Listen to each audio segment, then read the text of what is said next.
એક સમર્ચનમ પૂજન.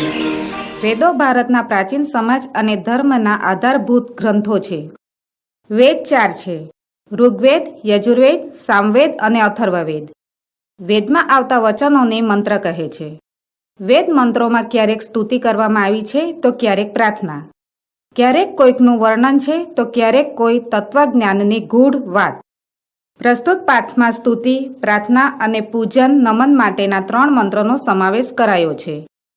વેદ વગેરેમાંથી પ્રેરણા લઈને અનેક સ્તુતિઓ, પ્રાર્થનાઓ જુદા જુદા છંદોમાં રચવામાં આવી છે, જે લોકમાનસમાં સુરક્ષિત રહીને આપણી પાસે પહોંચી છે. આવા 3 સ્તુતિપદ્યો અહીં પ્રસ્તુત છે.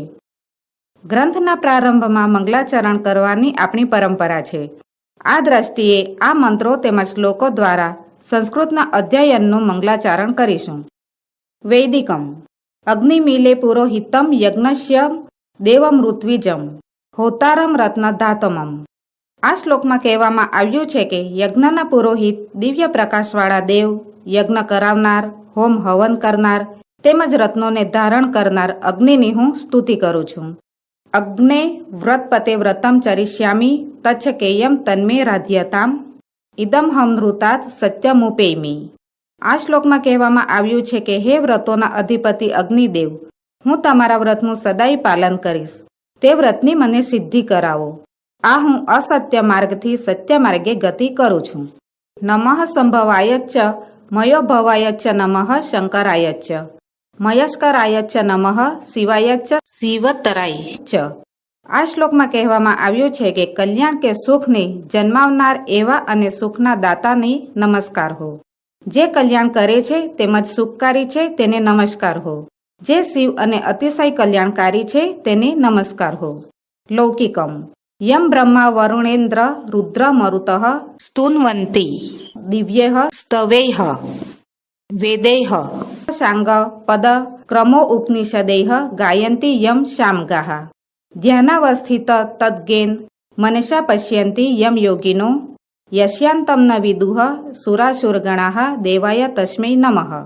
આ શ્લોકમાં કહેવામાં આવ્યું છે કે જેની બ્રહ્મા, વરુણ, ઇન્દ્ર, રુદ્ર અને દેવો દિવ્ય સ્ત્રોતો વડે સ્તુતિ કરે છે, સામનું ગાન કરનારા જેનું 6 વેદાંગો, પદપાઠ, ક્રમપાઠ તેમજ ઉપનિષદો, હિતવેદો વડે ગાન કરે છે, જેનું યોગીઓ ધ્યાનની અવસ્થાને પ્રાપ્ત થયેલા મન વડે દર્શન કરે છે, જેના અંતને દેવો તેમજ અસુર ગણો જાણતા નથી, તે દેવને દિવ્ય રૂપધારી પરમેશ્વરને નમસ્કાર હો. ભયાનામ ભયમ ભીષણમ ભીષણાનામ ગતિઃ પ્રાણીનામ પાવનમ પાવનાનમ મહોચ્ચેહ પદાનામ નિયંતૃ ત્વમેકમ પરેશામ પરમ રક્ષકમ રક્ષકાનામ. આ શ્લોકમાં કહેવામાં આવ્યું છે કે હે ઈશ્વર, તું ભયજનક સંજોગોમાં ભયરૂપ છે, ભયાનક છે, ભયાનક સંજોગોમાં ભયાનક છે. પ્રાણી માત્રની તું ગતિ છે, પવિત્ર વસ્તુઓમાં તું પાવન છે, મોટા અને ઊંચા પદોનો તું એકમાત્ર નિયંત્રક છે, ઉત્તમોમાં ઉત્તમ અને રક્ષકોમાં તું રક્ષક છે. વયમ ત્વામ સ્મરામો વયમ ત્વામ ભજામો વયમ ત્વામ જગત સાક્ષી રૂપમ નમામઃ સદેકમ નિદાનમ નિરાલંબ મીસમ ભવાંભોધિપોતમ શરણ્યમ વ્રજામઃ. આ શ્લોકમાં કહેવામાં આવ્યું છે કે અમે તમારું સ્મરણ કરીએ છીએ, અમે તમને ભજીએ છીએ, અમે જગતના સાક્ષીરૂપ એવા તમને નમીએ છીએ. તમે એકમાત્ર સત્યનિધિ છો, તમે આધાર વિહોણા ઈશ્વર છો, તમે સંસારરૂપી સાગરને પાર ઉતારનાર નાવ છો.